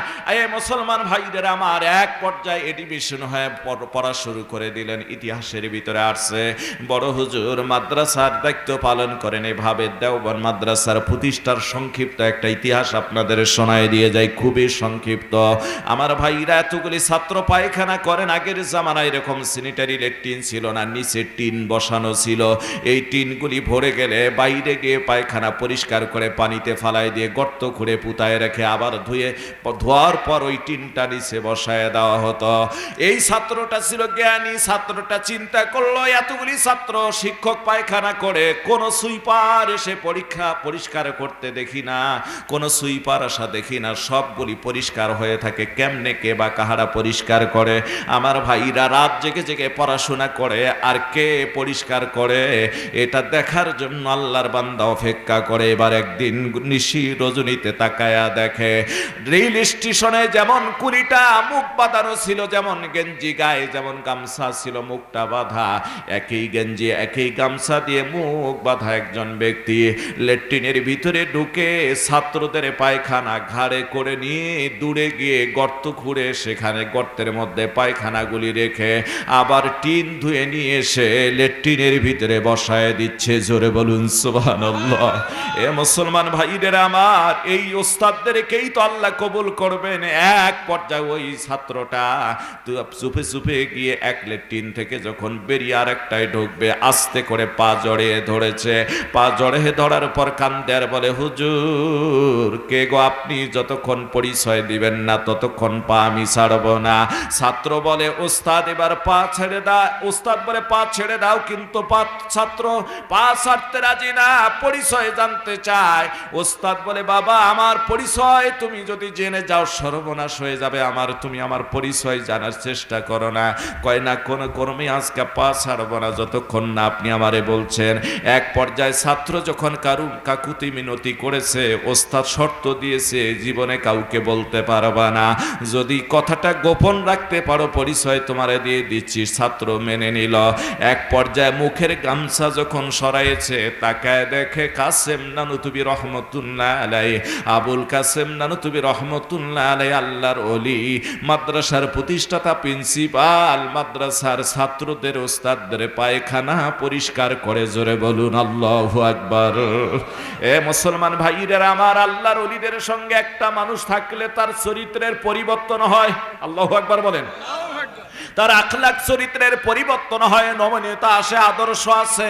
এই জন্য আল্লাহর ওলিরা বলেন, সোহবতে চলে তোরা চলে কোনাদ, সোহবতে তলে তোরা তলে কোনাদ। এক জামানা সোহবতে বা আউলিয়া বেহতর আজ সদ সালেহাতে বেরিয়া। আল্লাহর সৎসঙ্গে স্বর্গবাস, অসৎ সঙ্গে সর্বনাশ। সঙ্গ দোষে লোহা ভাসে একটা কথা আছে। এ মুসলমান ভাইরা আমার, আল্লাহর ওলিদের সঙ্গে কিছু সময় উঠা বসা করলে 100 বছর অহংকার ছাড়া নফল ইবাদত বন্দেগী করার চেয়ে বেশি সব আল্লাহ বান্দার আমল নামায় দিয়ে দেন। জোরে বলুন সুবহানাল্লাহ। ছাত্র এবার কান্দে, আহারে আমাদের এত বড় ওস্তাদ এই কাজগুলি করে, কান্না থামে না। এক পর্যায়ে যেমন ছাত্র কান্দে, অপরদিকে আমার মুসলমান ভাইরা আমার অন্য ওস্তাদরা এসে বলে, বাবা কান্দো কেন, কি হয়েছে, তুমি একটু চুপ করো আর বলো তোমার কান্নার কারণ কি। সে বলে, না না হুজুর এটা বলা যাবে না। অন্য ওস্তাদরাও ছাড়ে না। এক পর্যায়ে উপায়হীন হয়ে যখন ওই ওস্তাদের কাছে বলছে, তখন ওই ওস্তাদও কান্না শুরু করে দিয়েছে। এক পর্যায়ে গোটা দেওবন্দ মাদ্রাসার সমস্ত ছাত্রদের ওস্তাদদের কানে চলে গেলে আমাদের বড় হুজুর এরকম করে, চোখের পানি ছেড়ে দিয়ে সবাই কান্দে, ওই ল্যাট্রিনে যায় না, নাওয়া খাওয়া ঘুম সব বাদ হয়ে গিয়েছে। এ মুসলমান, এইভাবে দেওবন্দ মাদ্রাসা প্রতিষ্ঠিত হয়ে আজকে তামাম পৃথিবীর জমিনে কওমি মাদ্রাসার আজকে একটা জাতির জন্য বিশাল অবদান রেখেছে। জোরে বলেন কথা ঠিক কিনা? আর এই কওমি মাদ্রাসাগুলি পরিচালিত হয় জনগণের সাহায্য সহযোগিতায়। এ মুসলমান ভাইরা আমার, এখান থেকে আল্লাহ ওয়ালারা তৈরি হয়, এখান থেকে কোরআনের হাফেজ তৈরি হয়, এখান থেকে বড় আলেম হয়, মুফতি হয়, মুহাদ্দিস হয়, এখান থেকে আপনারা সদগায়ে জারিয়ার একটা কাজ করতে পারবেন। ও মুসলমান ভাইরা আমার, লম্বা সময় বক্তৃতা দিচ্ছি না, কোরআনের পক্ষে থাকলে আমার আল্লাহ কি করতে পারেন? আমার আল্লাহ বলেন, ইন্না নাহনু নাযালনা যিকরা ওয়া ইন্না লাহু লাহাফিজুন। জোরে বলেন আল্লাহু আকবার। আল্লাহ বলেন, নিশ্চয় কোরআনে কারীম নাযিল করেছে আমি আল্লাহ, হেফাজতের দায়িত্ব নিয়েছি আমি আল্লাহ। এই মুসলমান ভাইরা আমার, এই আয়াতের উপর লক্ষ্য করে আমার একটা ঘটনা মনে পড়ে গেল। এ মুসলমান ভাইরা আমার, 2000 সালের একটা ঘটনা। তুরস্কের জমিনে ভূমিকম্প হয়, ওই তুরস্কের জমিনের মধ্যে ঘূর্ণিঝড় হয়। এই ঘূর্ণিঝড়ে 50,000-এর উপরে, 1,50,000 উপরে মানুষ মারা যায়, এই ইতিহাস এসেছে। এই ঘূর্ণিঝড়টার কারণ বর্ণনা করেছেন 3টা পত্রিকা। এই 3টা পত্রিকার নাম হলো জর্দানের শাইহান পত্রিকা, আর বাহরাইনের পত্রিকার নাম হলো আন-নুখবা পত্রিকা, আর কাতারের পত্রিকার নাম হলো আল ওয়াতান পত্রিকা। এই 3টা পত্রিকা এই ঘূর্ণিঝড়টার কারণ বর্ণনা করেছেন। তুরস্কের 30 জন মেজর জেনারেল চাকরি শেষেদেরকে বিদায় সংবর্ধনা অনুষ্ঠান একটা সাজানো হলো। তুরস্কের নৌঘাটি, যেখানে হাজার হাজার সৈন্য আছে, জাহাজের মধ্যে হল রুমে, জাহাজের মধ্যে পানির উপরে হল রুমে একটা জমকালো অনুষ্ঠান আয়োজন করা হলো। তুরস্কের হিন্দু খ্রিস্টান বিভিন্ন জাতির সুন্দরী সুন্দরী নারী নর্তকীদেরকে, যৌন কর্মীদেরকে বেছে নিয়ে আসা হলো। আমেরিকান 30 জন মেজর জেনারেলকে দাওয়াত করা হলো, ইসরায়েলের 30 জন মেজর জেনারেলকে দাওয়াত করা হলো। সকলেই চলে আসলো। আসার পর যখন অনুষ্ঠান শুরু, মদ আর মদ, সয়লাব, নাচ গানে যখন গোটা উন্মোদনা অনুষ্ঠান চলছে, নিশি রজনীতে হঠাৎ করে একজন মেজর জেনারেলের মাথার মধ্যে আসলো একটা খারাপ চিন্তা চেতনা। তুরস্কের একজন মুসলমান ক্যাপ্টেনকে ডাক দিয়ে বলছে, ওরে মুসলমান ক্যাপ্টেন, শুনে নাও, তোমাদের এখানে তো কোরআন আছে, আমি জানি মুসলমান কোরআন পড়ে, তোমার কাছেও কোরআন আছে, একটা কোরআন নিয়ে আসো। কোরআনের কথা যখন বলছে, মুসলমান ক্যাপ্টেন ভয় পেয়ে গেল। এমন জায়গায় কোরআন কেন নিয়ে আসতে বলে? এই কোরআন এখানে আসলে তো অবমাননা হবে। দাঁড়িয়ে আছে আল্লাহর বান্দা, কোরআন আনে না। এ মুসলমান ভাইরা আমার, এক পর্যায়ে ধমক দিলে বাধ্য হয়ে অফিসারের কথা মানতে গিয়ে কোরআনের একটা কপি নিয়ে আসলো। আসার পর বলল, খোলো তুমি 14 পারা খুললেন। বলে সূরা হিজর খোলো, সূরা হিজর খুললেন। সূরা হিজরের তুমি 9 নম্বর আয়াত, 9 নম্বর আয়াত বের করলেন। এবার ক্যাপ্টেনকে বললেন, তেলাওয়াত করো। ক্যাপ্টেন তেলাওয়াত করলেন, ইন্না নাহনু নাযালনা যিকরা ওয়া ইন্না লাহু লাহাফিজুন। ক্যাপ্টেন যখন কোরআন পড়লেন, সাথে সাথে এবার মেজর জেনারেল কয়, অর্থটা করো। মুসলমান অর্থ করে না, বুঝছে, জানে যে এখনই এখানে সমস্যা। এবার অর্থ না করলে সাথে সাথে মেজর জেনারেল ধমক দিয়ে বলছে, শোনো, আমি কোরআন পড়েছি, রিসার্চ করেছি, তোমাদের এই আয়াতে, সূরা হিজরের 9 নম্বর আয়াতে তোমাদের প্রভু বলেছে, নিশ্চয় কোরআন নাযিল করেছেন তিনি, হেফাজতের দায়িত্ব নিয়েছেন তিনি। দেখি না আজকে তোমাদের প্রভু, তোমার আল্লাহ কেমনে কোরআনকে হেফাজত করে, আমি একটু দেখতে চাই। এ মুসলমান ভাইরা আমার, এই কথা বলে ওই আয়াতটা সহ কয়েকটা পৃষ্ঠা টান দিয়ে ছেড়ে ফেলল। টুকরো টুকরো করে নর্তকীরা যেখানে নাচতেছে, পায়ের নিচে ছিটাই দিল, মদ ছিটাতেছে। এবার মুসলমান ক্যাপ্টেন টান দিয়ে কোরআনটা হাত থেকে নিয়ে, পাতাগুলি যতটুকু সম্ভব নিয়ে জাহাজ থেকে নেমে দৌড় দিয়ে উপরের দিকে যায়। না জানি আল্লাহর গজব এখানে নাযিল হয়ে যাবে। একটু পরে যখন সে উপকূলে গিয়েছে, নিরাপদ জায়গায়, তাকিয়ে দেখে সমুদ্রের মাঝখান থেকে অগ্নিশিখা, কমলা রঙের একটা আগুন ভেসে উঠলো। বলুন আল্লাহু আকবার। এরপরের মধ্যেই সে তাকিয়ে দেখে আগুনটা বের হওয়ার কিছুক্ষণের মধ্যে বিশাল উত্তান তরঙ্গ হয়ে সমুদ্র থেকে বহু ফিট উঁচু হয়ে পানি উপরের দিকে আসতেছে। জাহাজগুলি মুহূর্তের ভিতরে ম্যাসাকার হয়ে গেল। আমার ভাইরা, বিশাল বড় ঘূর্ণিঝড়। আল্লাহর বান্দা একটা গাছের উপরে আশ্রয় নিলেন, আল্লাহ নিরাপদে তারে সেখানে রাখলেন। এ মুসলমান ভাইরা আমার, তারপর 3টা পত্রিকার মধ্যে সে সাক্ষাৎকার দিয়েছিল ঘূর্ণিঝড়ের কারণে, কোরআন অবমাননার কারণে। সুতরাং এই কোরআনের পক্ষে যদি কোনো মানুষ থাকে, আল্লাহর কসম, আল্লাহর কসম, কিয়ামতের ময়দানে এই কোরআন তাকে সুপারিশ করে নিয়ে আল্লাহর জান্নাতে যাবে। জোরে বলুন সুবহানাল্লাহ। আর 10টা মিনিট নয়, 5-7টা মিনিট আপনাদের কষ্ট দিয়ে সংক্ষেপে কথাটা শেষ করে দিচ্ছি। মুসলমান ভাইরা আমার, এই করোনার বৎসরে, যে বৎসর করোনা শুরু হয়, জামালপুর জেলায় আমার একটা প্রোগ্রাম পৌরসভার ভিতরে, জামিয়া এনআমিয়া মাদ্রাসা, এই মাদ্রাসার প্রতিষ্ঠাতা প্রিন্সিপাল শাইখুল হাদিস আবুল কাসেম রহমত আবুল কাসেম দামাত বারকাতুহুম, এ মুসলমান ভাইরা আমার, আল্লাহর বান্দা আমাকে দাওয়াত করলেন, ইন্ডিয়ার একজন বক্তা আমার মাধ্যমে নিলেন।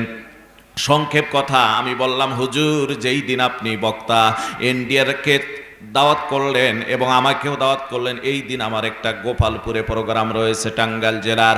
উনি বলল পাশাপাশি জেলা, এখানে প্রোগ্রাম করে ওখানে গিয়ে প্রোগ্রাম ধরতে পারবা। ঠিক এশার নামাজের পর ওনার মাদ্রাসায় প্রোগ্রাম শেষ করে কুয়াশা রাত, গভীর রজনী হয়ে যাচ্ছে, আমি টাঙ্গাইলের গোপালপুরের উদ্দেশ্যে রওনা করলাম।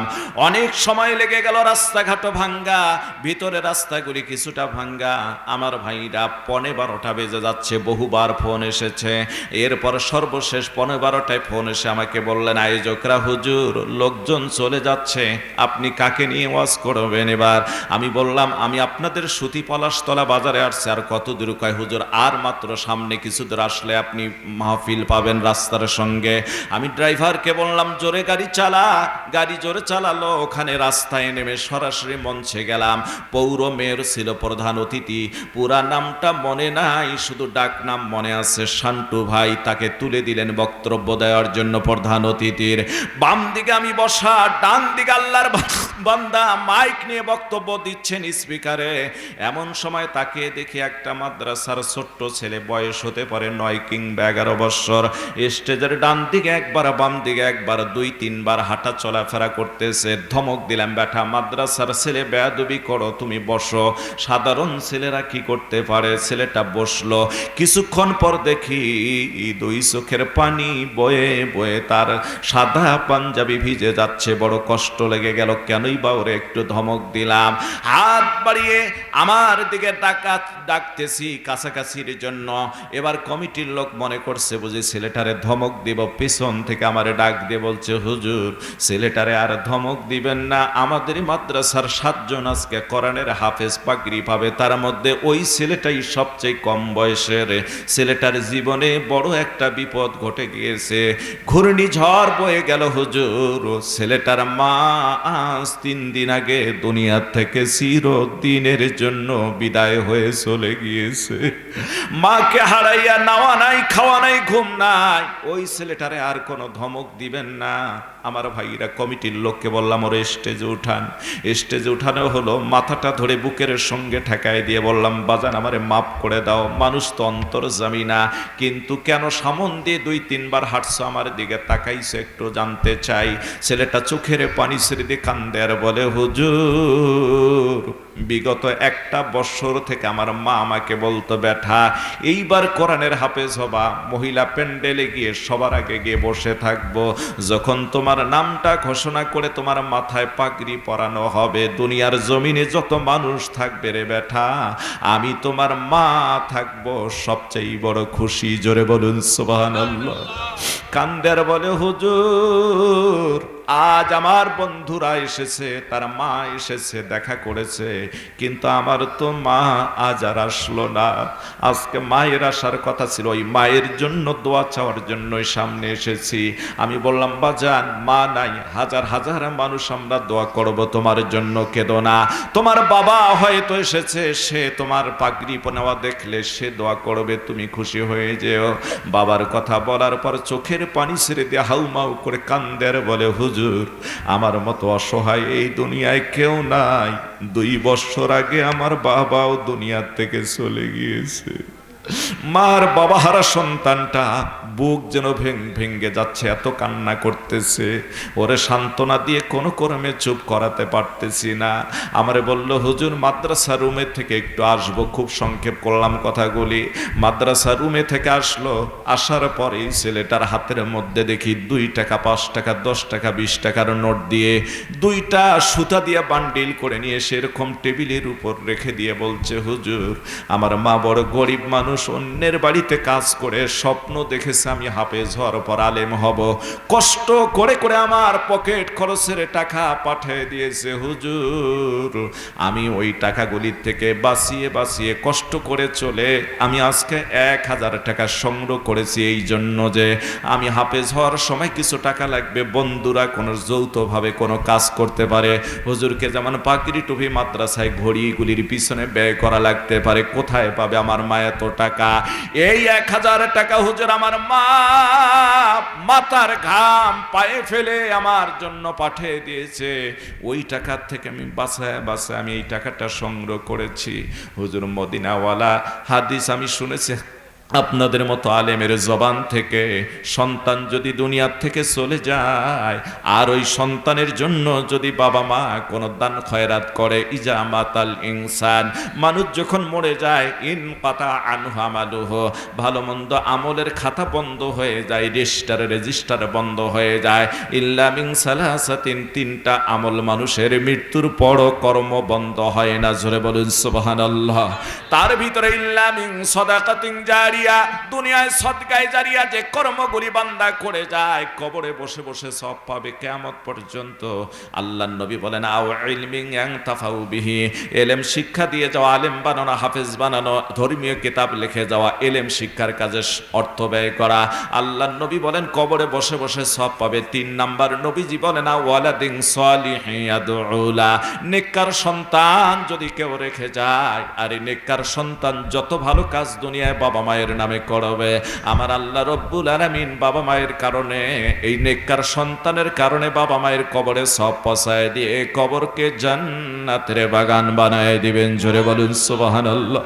কান্দের বলে হুজুর আমার মায়ের নামে 500 আর বাবার নামে 500 টাকা সবার আগে মাদ্রাসায় যখন কালেকশন করবেন, ওই মা আর বাবার জন্য আমার পক্ষ থেকে একটু দান করে দিবেন। এখানেও অনেক যুবক তরুণ বাবাজি আছেন, ওই যে চোখের পানি মুছতেছে এক ভাই, নিশ্চয় হয়তো মা কিংবা বাবা নাই। কার মা নেই বাবা নাই? একটু হাতটা উঠাও তো, আমি গুনাহগার একটু দেখতে চাই। মা হারা বাবা হারা আমরা কারা আছি এখানে? দেখুন একটু তাকায় দেখুন কত মানুষের হাত উঠেছে, মা নাই বাবা নাই, হাতটা নামান। মাঝে মাঝে আমি বলে থাকি সন্তান হিসেবে যদি বাবা মায়ের নামে নেক কাজ করেন আমার আল্লাহ কবরে সব পৌঁছায় দিবেন। তাই তো মাঝে মাঝে বলে থাকি বাবা তুমি কেমন আছো ছোট্ট মাটির ঘরে, তোমার কথা হৃদয় মাঝে পড়ছে বারে বারে। বাবা গো বাবা, বাবা গো বাবা, কত আদর কত স্নেহ তোমার কাছে পেলাম, সব কিছু হারিয়ে আজকে নিঃস্ব হয়ে গেলাম। ভালোবাসি তোমায় বাবা, বুকটা যে যায় ছিঁড়ে, তোমার কথা হৃদয় মাঝে পড়ছে বারে বারে। বাবা গো বাবা, বাবা গো বাবা, তোমার মতো আপন কেহ পাই না তো আর খুঁজে, তাই তো আজ দিবানিশি অশ্রুতে যাই ভিজে। সুখে থেকো পরম সুখে জান্নাতের ভেতরে, তোমার কথা হৃদয় মাঝে পড়ছে বারে বারে। বাবা গো